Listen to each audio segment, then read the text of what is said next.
আয়নার সামনে আমরা যখনই যাচ্ছি আয়না কিন্তু আমাদের নেগেটিভ এনার্জিটাকে অ্যাবজর্ব করছে।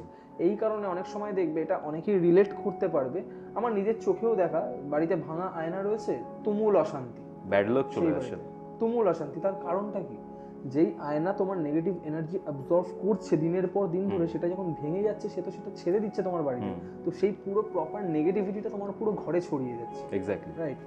মানে ইভেন আমি বলছিলাম না আমার ফ্ল্যাটে আয়না নেই কোনো, এক্স্যাক্টলি এই কারণেই কিন্তু আমি কোনো আয়না রাখি না। আর সব থেকে বড় কথা হচ্ছে যে কিছুদিন আগে রূপমদা এসে আমাকে এই ঘটনাটা বললো, মানে এই থিওরিটা বললো, জানলার ঠিক উল্টো দিকে যদি আয়না থাকে আর জানলার বাইরে যদি কোনো গাছ থাকে, তাহলে সেটা স্পিরিট পাস আউটের একটা ওয়ে তৈরি হয়ে যায়, এক্স্যাক্টলি ট্রায়াঙ্গেল ক্রিয়েট করে আর স্পিরিট পাস করে ওখান থেকে। ইন্টারডাইমেনশনাল একটা স্পেস তৈরি হয়ে যায় যেটার মাধ্যমে স্পিরিট এগোয়। যারা এই প্যারানর্মাল স্টাডি করে তারা এটা হয়তো রিলেট করতে পারবে যে আয়নার ভেতরে কিন্তু আলাদা একটা দুনিয়া রয়েছে।